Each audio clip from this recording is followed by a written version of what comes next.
চলো চলো, আর মন খারাপ করে বসে থেকো না, চলো। কিন্তু আপনাকে আমার কেমন বিশ্বাস হচ্ছে না।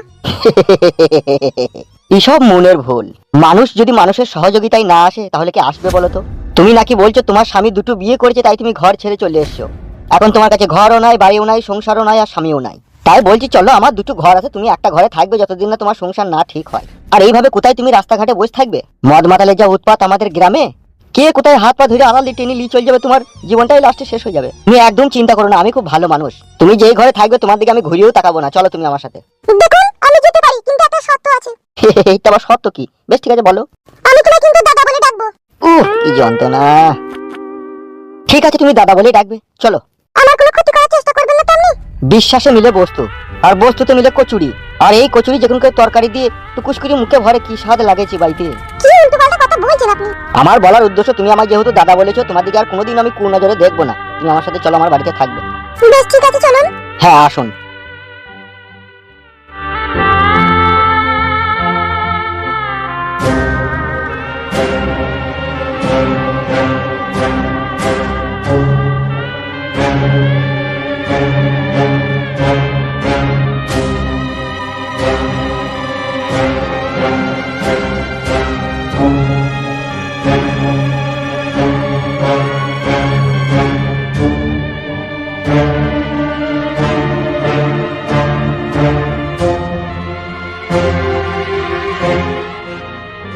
নির্ভয়ে নিশ্চিন্তায় এসো, আমি আছি তো তোমার সাথে। এই হইল আমার রাজপ্রাসাদ ঘর। এই ঘরে আমিও থাকি, তুমিও থাকবে। আমি একই ঘরে তো দুজন থাকবো না? এই দেখো সেই পাগলামি করে। তোমরা মেয়েরা না বড্ড লাজুক প্রকৃতির হও, কিন্তু আমরা শালা পুরুষ মানুষ তো লাজুক প্রকৃতির হইতে পারি না। তবে তুমি চিন্তা করো না, আমি মদমাতাল হইলেও মানুষ ভালো। আমি তোমাকে বাড়িতে আশ্রয় দিলাম তোমার জীবনের দুঃখের কষ্টের কথা শুনি, কিন্তু তুমি এটা ভেবো না লেওড়া আমি কোনো বদ চরিত্রের মানুষ। বুঝতে পেরেছো তো বড়া? একদম ভয় করার কিছুই নেই। তুমি থাকবে এই ঘরের ভিতরে, আমি শুয়ে থাকবো বাইরে। কোনো অসুবিধা হবে না, হ্যাঁ কোনো অসুবিধা হবে না, হ্যাঁ। দেখুন আপনি যদি কিছু খারাপ জিনিস মনে মনে ভেবে থাকেন, কিন্তু সেই ধরনের মেয়ে আমি নই। নাউজুবিল্লাহ, আস্তাগফিরুল্লাহ। আমিও ওই রকম ধরনের ছেলে নই, আমি টাটকা ফাইন ছেলে। আমি মাঝে মাঝে একটু মজা করে বলছি তো, হয়তো তোমার অন্তরে একটু টিপ টিপ করেছি, ভয় লাগিয়ে। কিন্তু বিশ্বাস করুন, ভয় করার কোনো প্রশ্নই ওঠে না। আপনার স্বামী সুইরের বাচ্চা আপনাকে ছেড়ে দিয়েছে, আর আমি আপনাকে আশ্রয় দিয়েছি, আর সেই সুযোগের ফায়দা লুটবো? ছি ছি ছি ছি ছি ছি। আমার থেকেও যদি কেউ ইবলিশ শয়তান থেকে থাকে তাহলে সেও নারাজ হয়ে যাবে, বলবে ও শালা মেয়েটাকে একা পেয়ে নাফরমানি কাজ করলো। কিন্তু আমি তো তা করবো না। আমি যে তোমায় আমার বাড়িতে আশ্রয় দিয়েছি, তুমি বিলকুল একদম চিন্তা করবে না, ঠিক আছে? এই হুদুল কুতকুত ভালো লোক। তুমি হঠাৎ এসেছো, মেয়ে মানুষ, তাই আমার কথাবার্তা শুনে হয়তো তোমার মনে কিন্তু কিন্তু ভাব চলছে, কিন্তু ওটাকে পুরো ডিলিট করে ফেলো। এখানে বসো, তুমি চিন্তা করো না, ঠিক আছে? আমি বাজার থেকে একটু হাট বাজার করে আনি। ওকে সত্যিই ভালো লোক নাকি খারাপ লোক?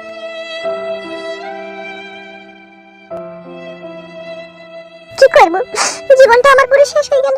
নিজের স্বামী সেও আমাকে চিনতে পারলো না। হায় রে আমার পুরো ভাগ্য রে, এরকম ভাগ্য যেন কোনো মেয়ে না হই রে। আমার নিজের স্বামী একটা বিধবা মেয়ের লেগে আমাকে তো ছেড়ে দিলি রে। একবারও হাত ধরে আটকালি না রে। আমার ভালোবাসা তুই বুঝতে পারলি না ভাতার। পুরো কুকুরের অবস্থা হবে দেখবি। তুই মনে করিস না তুই মেয়েটাকে নিয়ে জীবনে সুখ পাবি?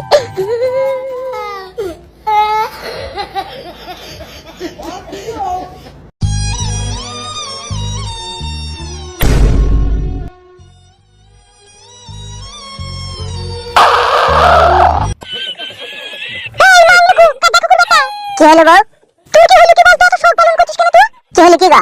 কি হলো মারাছিস? বাজাতে লিয়ে আমাকে? তুই তো গাড়ি কেন করছিস বল? আমি তোমার স্বামী হই না? স্বামী তুমি? বালের মাথা, বাজাতে লিয়ে আমাকে তাড়াতাড়ি যাও। ছি ছি ছি, শালা না খেয়ে জান ছিল, ভালো খেয়ে জান জ্বলি গেল। মান মুখ ভাতার আমার রে। বলেন কি? কিডা কুকুর বেটা, সেই কথাতে বলে আইনা দোনা খাই না দোনা খাই না কাটালে শুটকি। আর ভালো ঘরে শুয়ে আছে বাগে মারে আমার পুটকি। যেদিন বিয়ে করলি তার এক মাস আমাকে সুমানে কানে কানে বললি, তুমি আমার জান, তুমি আমার পরাণের পাখি, তুমি ছাড়া এই জীবনের কোনো মানেই হয় না। তুমি বিধবা হইলেও তুমি আইবড় মেয়ের মতো দেখতে, তুমি হেব্বি সুন্দর। তোমার আপেলে কামড় মাইলে রস গড়িয়ে পড়ে। বিয়েটা দেখো করে বেটা, এখন আমাকে দেখে গন্ধ লাগছে। তোমার দিন দিন কথাবার্তা খুব বেশি হয়ে গেছে বউ। ও মা গো, কথাবার্তা আমার বেশি হয়ে গেছে। ঠিক আছে, কাল থেকে বুবার মতো বাবা বাবা করব। এখন তো বাজারটা লিয়ে আনো গো, যাও। ঠিক দেখো কু। কি দিলে বলো? বলো বলো, আমার দিকে তাকাইতে বুঝি ঘৃণা লাগছে নাকি? বেশ বলো কি লিবো? 3 কেজি খাসির গোশ আনবা যা। কি হলো, জানি আমাকে দাও না কেন? মন করছে কেন বাবা তুমি? তো তুমি জানো না কি বাজার হাট আনতে হবে না হবে? তুমি খাও না নাকি গিলো না? কাপ দেখো কুকুর একটা। বিয়ে শাদী করবা মারা, বয়সটা কম হলে তোর? তুমি নিজের বয়স কত হলে সেটা চিন্তা ভাবনা করে দেখবা। আমার দেখতে হবে না, আমি ঠিক ও ফাঁকে গিয়ে ঠিক বীজ ঝেড়ে দিয়ে চলে আসবো। যেদিন ধরা পড়বা আর আমাদের গ্রামে বিচারক চিনো তো, বাবারে এমএলএ বিকাশ দত্ত, পুটকির ডগে বিড়ি ছেঁকা দেবে। আমি বড় ফুটুলে আজ আমাকে ধরে নেবে, বুঝলি তো? আমি ঠিক অন্ধকার রাতে গুড় করে যাবো, 5 টুকরো ঘুষ করে ঢুকে পড়ে ফুস করে দিয়ে চলে আসবো। আমাকে ধরলে অত সহজ জিনিস লাইলো? তোর প্রেমিকা নাই, তুই বিয়ে শাদী করগা। আমার বড় ফুটুর বড়টাকে খুব পছন্দ হবে। ফুটুর বড়টাকে পেলে আমি আর জীবনে কিছু চাতাম না। কপালে কি দা ফুটুর বড়টা নাই বে? কেন বে, কি হইবে? এই তো কালকে না পরশুদিন কি ঝগড়া হয়েছে দিয়ে পালিয়ে গেছে শুনলাম। এই যা বানারে, কি কথা শোনালি বে? কেন তুই জানি না? বোকাচোদ, আমি বাড়িতে ছিলাম, আমি মাসির বাড়ি গেছিলাম না মেলা দেখতে, পরশুদিনকে ঝগড়া করে পালিয়ে গেছে। ছি শালা, কি কাজ হলো রে? আমি মাসির বাড়ি থেকে মনে টার্গেট করেছিলাম, কেউ ফুটু শালা তো দুটো বিয়ে করেছে, বড়টাকে আমি যেমন তেমন করে পটি আমি ঠিক আমার কাছে কবজায় রেখে দেবো। কিন্তু ও বাবা, তার আগেই পাখি খাঁচা থেকে ফুরুত। কিলাচোদা, সতীনের জ্বালা বড় জ্বালা। তার উপরে ফুটু মাংবারানির ভাই আবার গোয়ালার মেয়েকে বিয়ে করেছে। মেয়েটাই যে বিশাল ডেঞ্জার বে। তাহলে জ্বালা যন্ত্রণা মনে হয় ভালোই করেছিল না? আমার তো তাই মনে হচ্ছে। কি হলো বে বালমুখো, সোনাতে পিন্ডি কামড়ে দিল নাকি কুটুস করে? বে তোরা পরের কথা আলোচনা করি কি মজা পাস? কে তোর কথা আলোচনা করছে? আমার কানে হাতের লাড়া ঢুকে নাই, বুঝলি তো? আমরা কারো কথা আলোচনা করিনি রে ভাই, আমরা নিজের কথাই বলছি। তাই নাকি? বিষয় না হয়তো পাঁচুকে শুধু দেখ। কি আর বলবো বল, সব শালা কপাল মে দোষ হ্যাঁ। ই তো বাস্তব রে ভাই, পাপ করলেই ভুগতে হবে, কাঠ খেলি আঙার হাইতে হবে। অসহায় গরিব মানুষের উপরে জুলুম চাপালে ঘরের ছেলে মেয়ে কানা খোড়া হবে। এটা আবার নতুন কথা কি? তুই যা পাপ করেছিস সেই পাপে সাজা তোকে অক্ষরে ভুগতে হবে, দেখবি। ওকে রে গুরমারানির ভাই, সবকিছু শালা মনে হচ্ছে জেনে বসে আছে, শালারা মনে হচ্ছে পাপ করেনি, সাধ্য মনে হচ্ছে। দেখ ভাই ফুটো, আমি তোকে কিছু বলিনি, ফালতু ঝামেলা করি না। তো ভাই বাড়ি গেছিস, বাড়ি চল যা। আর একদিন নিজের কানে শুনতে পাই এই কুকীর্তির কথা, মেয়ে আটা করে দেবো, দেখবি। শালা ভারী বুঝি গেছে। তুই চাচা জ্বলিয়ে তো দুটো বিয়ে করেছিল শালা, সেটা কি হবে? এটা আমার চাচা বুঝবে, আমি কি বুঝবো? তা তুই চাচার কথাটা বলগা লোকে, আমার কথাটা শুধু আমার বলছিস কেন? তোর কথা বলিনি বাড়া, যা এখান থেকে। বেশ, এবার কোনোদিন শুনতে পাই সেদিন বুঝিয়ে দেবো মজা। বোকাচোদা হব করে বকিয়ে গেছি, সারা কিছু বুঝতে পারছি না যে আছে। আরে বালমুকুচোদা, আগেকার ফালতু আর এখনকার ফালতুর মধ্যে অনেক পার্থক্য। লাউড়া আমি কাউকে ভয় করি নাকি তাই? বাবা কি বে, আগে আমি লোককে ভয় করতাম, এখন আর ভয় করি না লো। তোকে বড় আমি আগে চিনতাম, তোকে তো এই তো তোর সাথে 1 সপ্তাহ হলো বন্ধ হওয়া। আগে তো ওরা কি করেছি না করেছি সেটা আমি জানি নাকি? এই 1 সপ্তাহ থেকে যেটুকু জানি সেটুকুই জানি। আগে একটু আমি ভীতু ছিলাম, লোকে দেখলি ভয় লাগতো আমার। এখন বড় আর ভয় লাগে না। এখন মনে হয় পোল্ট্রি মুরগি খেতে হয়। ও বোকাচোদা, এখন অল টাইম বিফ বিরিয়ানি মারছি।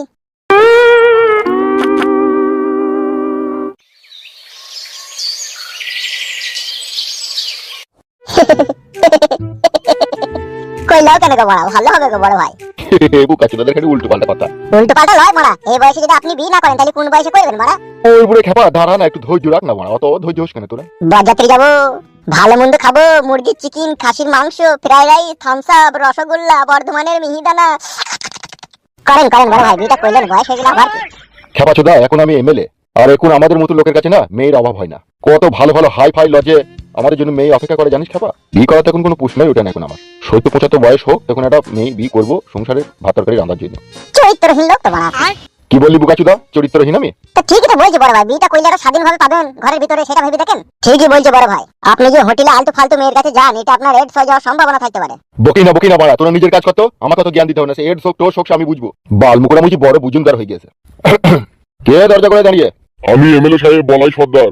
বলাই সর্দার, ঠিক আছে, আসুন ভিতরে আসুন। আয় মা, আয়। কি হয়েছে বলাই বাবু, এনিথিং রং? না এমএলএ বিকাশ দত্ত বাবু, এনিথিং রং হয়নি, তবে একটি দুর্ঘটনা ঘটে গেছে আমার এই মেয়ের সাথে। What do you mean? না হোয়াট ডু ইউ মিন হয়নি, আমার মেয়ের সাথে আমাদেরই পাড়ার একটা ছেলে কুকীর্তি করে ফেলেছে। আরে হ্যাঁ, ওই একই ব্যাপার। কে কাজ ছেলে কি করেছে? আসলে যে ঘটনাটা ঘটেছে এমএলএ সাহেব, আমি বাবা তো, তাই আমার বলতে কষ্ট হয়েছে, আপনি আমার মেয়ের মুখ থেকেই শুনুন। এই মেয়ে, কি হয়েছে কি? কাকা বাবু, আমাদের পাড়ার একটা ছেলেকে আমি ভালোবাসা করতাম। ছেলেটা আমাকে খুব ভালোবাসতো, দিয়ে আমাকে বললো তোমাকে আমি বিয়ে করবো, তুমি আমার সাথে পালিয়ে চলো। বাবা মার কথা না শুনে, ছেলেটার কথা শুনে আমি ছেলেটার সাথে বাড়ি থেকে পালিয়ে যাই। ছেলেটার মাসির বাড়িতে গিয়ে 16 দিন ছিলাম। তারপরে ওর মাসির বাড়িতে আমার সাথে সে নিজের বইয়ের মতো ব্যবহার করেছে, যা নয় তাই করেছে। সে বিয়ে না করে ঘুরে আমার সাথে 4-5 বার করে সহবাস করেছে 16টা দিন। তো তোমাকে ঘর থেকে সে ভালোবাসা করে নিয়ে গেছে, তা বিয়ে করেনি কেন তোমাকে সে? বিয়ে করার লেগে রেজিস্ট্রি অফিসে নিয়ে গিয়েছিল, কিন্তু আমার 14 বছর বয়স বলে বিয়ে পড়াইনি। বলেছে 18 বছর না হলে আমরা বিয়ে পড়াবো না। ভুল তো তোমরা শুরুতেই করে ফেলবো, দেশে আমার কাছে বিচার চাও। এমএলএ বিকাশ দত্ত সাহেব, আমার আই বড় মেয়ের একটা খুঁত হয়ে গেল, যা হোক আমি একটা ব্যবস্থা করে দেন। এই বয়সে তোমার মেয়ে এরকম একটা দুর্ঘটনা ঘটি ফেললো, তুমি বাবার হয়েও জানতে পারলে না? বারণ করনি? আমি এইসব ব্যাপারে কিছুই জানতাম না এমএলএ বিকাশ দত্ত সাহেব। যখন ওরা ঘর থেকে পালিয়ে যায়, তখনই আমি জানতে পারি যে এরকম ঘটনা ঘটে গেছে। তার আগে আপনি এইসব ব্যাপারে কিছুই জানতেন না? বিশ্বাস করুন, জানতাম না। মারা জানতেন না, আবার সবই জানতেন, অথচ বারণ করেননি। দেখেছেন ফ্রিতে বিয়ে হয়ে যাবে, চলে যাক। যখন দেখলেন ই যা আবার আমার বিটিতে ঢেলানি ঘুমে কি বাড়ি চলে এসে এ তো গোটা গায়ে গন্ধ করবে, গোটা পাড়াতে গন্ধ করবে। এর জন্য একটা নির্দিষ্ট বিচার তো করতে হবে আমাকে। তাহলে যাই এখন এমএলএ বিকাশ দত্ত সাহেবের কাছে যাই, সেই জন্য এসেছেন, সবই জানতেন আপনারা। যদি বিশ্বাস না করেন আমার মেয়েকে জিজ্ঞেস করেন, আমি জানতাম কি জানতাম না। দেখো এই মেয়ে, তুমি যে ওই ছেলেটার সাথে ভালোবাসার সম্পর্ক করেছিলা সেটা কি তোমার বাবা জানতো? না কাকা বাবু, বাবা এইসব ব্যাপারে কিছুই জানতো না। আমি চুপি চুপি ওই ছেলের সাথে ভালোবাসা করেছিলাম। চুপি চুপি তো ওই ছেলেটার সাথে তুমি প্রেম ভালোবাসা করেছিলে, এখন কেন তোমার বাবাকে তোমার প্রয়োজন বললো? এখন পকাত করে দিয়েছে না, সেই জন্য 14 বছর বয়সে বাবা মায়ের মান সম্মান ইজ্জত ধুলোর সাথে মিটিয়ে দিয়ে পর পুরুষের সাথে পক পক পক করতে গেছে বড় কথা। তাই শুইরে বাচ্চা, তুই কেন গাল দিছিস বে? তা গাল দেবো না বড়া? অন্যায় করে ভুল করে দেশে বিচার চাবে। বোকাচোদা শুইরে বাচ্চা, ও তো মেয়ে ছেলিবে, ওর কোনো জ্ঞান বুদ্ধি আছে? অন্যায় তো করেছে সেই শুইরে বাচ্চা যে ওর ভালোবাসা সরলতা সুযোগ দিয়ে ওর সাথে খারাপ কাজ করেছে। ও যাবেই বা কেন বাড়া আমার সাথে? শুইরে বাচ্চা, তোর কথা খুব বেশি হয়ে গেছি, পার্টি অফিস থেকে খেলিয়ে দেবো তোকে। বাড়া সত্যি কথা বললি তো ফের পাঠিয়ে বুঝতে খেলি দেবো তোকে। সত্যি কথা বলা জানা বলেছি মহাপাপ। বে তুই সারা পাপ পুণ্যর কি বুঝিস বে? বেশ বাবা ভুলে গেছিলাম, তুমি যা বলবার বলো, আমি কিছু বলবো না, ভুলে গেছে। ঠিকই বলছে, বাল মুখে টাকা ছোট ছোট মুখে খুব বড় বড় কথা বলে। যেখানে বড় ভাই আছে তবে কথা বলছি তো তুই আবার পেছন থেকে ফুরুন কাছিস কেন বে? এ ভাই অন্যায় হয়ে গেছে রে, তোদের কি গলায় ধরে দেবো নাকি বল? তাহলে যে বড় তুমি বাড়ি কি গলায় ধরে দিচ্ছি বল? এটাকে এসব কথা বাদ দে, শুইরে বাচ্চা জ্ঞান বুদ্ধি নাই থাকি হবে বল। এই যে আপনাকে বলছি এইদিকে তাকান। জি বলুন এমএলএ সাহেব। এখন ছেলেটা কি বলতে চাইছে, তোমার মেয়েকে বিয়ে করবে কি করবে না সে? ছেলেটা তো দু মতামত কইছে, একবার বলছি করবো একবার বলছি করবো না। কেন ও খান কি ছেলে শুইরে বাচ্চা এরকম কথা বলছি কেন? এখন তো বলবেই গো বড় ভাই, এখন স্বাভাবিক কথা, এখন মজা লুটে গেছে না। সে মজা উঠেছে সে ঠিক আছে, কিন্তু মেয়েটার ভবিষ্যৎ কি হবে বে? সেটাই তো বড় ভাই, সে ছেলেটাকে দিকে বিয়ে না করে তাহলে তো এর জীবনটা বেকার হয়ে যাবে। ই তো লেওরা ঘায়ের উপরে বিষ ফোড়া রে। এমএলএ সাহেব আপনি ছাড়া কেউ ব্যবস্থা করতে পারবে না। ঠিকই বলেছেন আপনি, আমি ছাড়া কেউ ব্যবস্থা করতে পারবে না। দেখুন বলাই সর্দার, আমরা এমএলএ, আমরা তলায় তলায় যেখানে সুই চলে না সেখানে আমরা ফাল চালাইতে পারি। এর বিচার তো আমি নিশ্চয়ই অবশ্যই করব। তা আপনি বাবা তো, তা আপনার খারাপ লাগবে, আপনার মেয়েকে আমি দুটো প্রশ্ন করবো, আপনি কানে আঙুল দিয়ে থাকেন। এই যে মেয়ে, আমার চোখের দিকে একটু স্পষ্ট করে তাকাও তো। আচ্ছা এই 14 বছর বয়সে এত কুটকুটুনি কেন হইলো তোমার সাঁটালি বার লিগে? লজ্জা পেয়েছো? যোগে ভুল করে আসবা, মা বাবার মান সম্মান হারিয়ে আসবা, গ্রামের লোকের কাছে এসে বিচার করবা, এগুলো একবার ভাবতে হয়। যে এই বয়সে আমার কুটকুটুনি উঠছি, কুটকুটুনিটা মিটাবো, যদি সমাজে আমার কোনো কলঙ্ক হয়ে যায় আমি কি করবো? আমার বাবার মান সম্মান কি হবে? আমাকে যদি বিচার তালাই নিয়ে যায় আমার কি হবে? ওসব ভাববার সময় কোথাও বড় কুটকুটু নিয়ে ব্যস্ত। কি বলতে হয়েছে অন্যায় তো হয়েছে। আমার কাছে একটা কথা শুনে এদিকে তাকাও। ওই ছেলেটাকে কি তুমি বিয়ে করবে নাকি ওর কাছ থেকে কিছু জরিমানা পাই দেওয়ার ব্যবস্থা করবো? তুই আমার সাথে যে ব্যবহার করেছিস আমার মন ভেঙে গেছে, আমি ওকে বিয়ে করব না। আপনি কিছু জরিমানা পাইয়ে দেওয়ার ব্যবস্থা করে দেন। ঠিক আছে তাই হবে। শোনো একটা কথা। জি বলেন। এই যে হয়ে গেছে কথা, আপনি কানে আঙুল সরান দিয়ে কথা শুনুন। জি বলেন। ওই ছেলেকে আপনার মেয়ে আর বিবাহ করবে না, ঠিক আছে? আপনার মেয়ে বলছে ওই ছেলের কাছ থেকে কিছু জরিমানা পাইয়ে দেওয়ার ব্যবস্থা করে দিতে বলছে। তাহলে কত টাকা করবো? মেয়ে যদি আমার ভালো ফ্রেশ কন্ডিশনে থাকতো তাহলে তো অন্য জায়গায় বিয়ে শাদী দিতে গেলে অল্প পয়সাতে হয়ে যেত, কিন্তু এখন তো আর সেই পরিস্থিতিতে নাই। এখন যেখানে বিয়ে দিতে যাবো যা দিনা পাওনা লাগছিল তার ডবল লাগবে। এখন ফ্রেশ কন্ডিশনে যদি 2 লাখ খরচা হতো তাহলে এই কন্ডিশনে হয়তো 4 লাখ হবে। তো এই মোটামুটি 4 লাখ টাকা মতো জরিমানা করে দেওয়ার ব্যবস্থা করে দিলে খুব ভালো হতো। 4 লাখ কোনোদিনও বাবার কালে দেখেছিস হবে? তাহলে আপনি যা ভালো বুঝুন তাই করেন। শুনুন আমার কাছে কথাটা। জি বলুন। আমি 6 লাখ টাকার মতো ওকে জরিমানা করার ব্যবস্থা করছি। সুইরকে পিল্লের হাসি দেখো।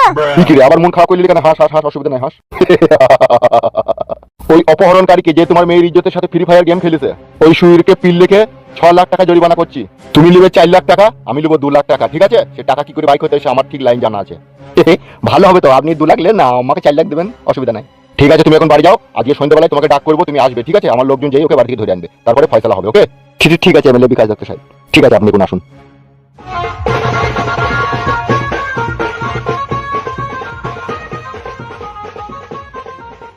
বড় ভাই জরিমানাটা একটু বেশি করে করবেন যাতে এই মাসের খরচাটা আমাদের ভালোভাবে হয়ে যায়। সে তুই কথা বলতে হবে না, সে যা করার আমি করে দেবো। এখন আমি যেটা বলছি সেটা শুন। জি বলেন। সন্ধ্যাবেলায় বিচার হবে, বুঝলি তো? ওই সুইরের বাচ্চাকে তোরা 5টার সময় থেকে এই বাড়ি থেকে ক্যাম্পেলা করে তুলে এখানে চলে আসবি। বেশ ঠিক আছে বড় ভাই যান। আমি এখন এক জায়গায় চললাম, তোরা এখানে থাক, আমি ঘন্টাখানিক পরে আসছি। ঠিক আছে যান।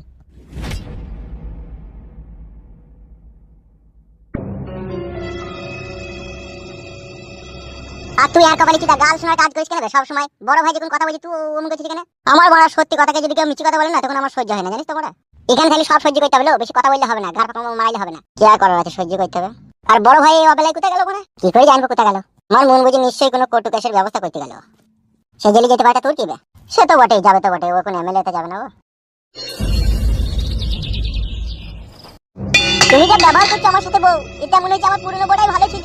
তা পুরনো বড়াকে ছাড়লি কেন রে? এই বাড়িতে যাবা ছাড়লি কেন? তাকে রাখতে তো ঘরে, আমাকে বিয়ে করতে তোর কোনো প্রয়োজন ছিল না।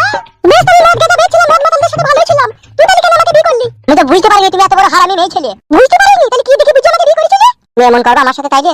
কি করবি রে? তুই ব্যবহারটা ভালো কর, তুই আমার সাথে ব্যবহার ভালো কর, তবে তোর সাথে ব্যবহার ভালো করব। সত্যি এখন বুঝতে পারছি যে আমি কি ভুল কি অন্যায় করেছি। পুরনো বউটা যে আমার কাছ থেকে চলে গেল সেদিন থেকে মনে হচ্ছে আমার জীবনের একদিকে পাঁজরের হাড় ভেঙে গেল। আর তোকে বিয়ে করে মনে হচ্ছে বুকের ভিতরে আমি কয়লার আগুন জ্বালিয়ে ফেললাম। আমাকে বিয়ে করে বুকের ভিতরে কয়লার আগুন জ্বালালি? হ্যাঁ তো তাইলে ওটা কি? কি হলো রে, শুনতে পেয়েছি না নাকি? কে আপনি? আমি রে এমএলএ বিকাশ দত্ত। গার মারিস রে বাড়া। এলো কাকা বাবু। একবার বাইরে আয়, একটু দরকার আছে। হ্যাঁ যাই কাকা। তুই আবার এমএলএ বিকাশ দত্তের কাছে আমার লেগে নালিশ করিনি তো? তুই লেগে কেন নালিশ করবি? আমি তো তোকে পালিশ করতে পারবো। তা পারবি তুই, যা ঢেমন। এ করবে কতক্ষণ বসে থাকবো? এই তো কাকা যাচ্ছি। বলেন কাকা, কি বলবেন? কি ব্যাপার, কি ঘরের ভিতরে অশান্তি ঝগড়া হয়েছিল কেন?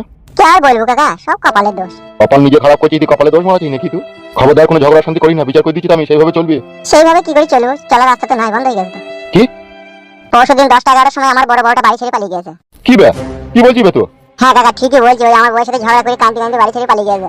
সুরের বাচ্চা, মাথাই নষ্ট। আর এই মনে আমার অনেক কষ্ট। তোর বউ যদি বাড়ি থেকে পালিয়ে গিয়েই থাকে, তোর অবস্থা কিরাসিন করে দেবো আমি, সবসময় চালে ডালে করে দেবো। তোর বউকে ডাক, তোর বউয়ের সাথে দুটো কথা বলবো আমি। সত্যি বলছি কাকা, বোধাই বাড়িতে গেল কোথায় রে সুরের বাচ্চা? তোর বউ তোর কাছে কোথায় গেল? পালিয়ে গেছে কাকা, কম না দিয়ে। জ্যাম নেই পালা তোর বউ, তোর বউকে খুঁজে লিয়ে আয়, না তোর গ্রামে থাকা হবে না। তো জানিস আমি কত বড় হারামি লোক।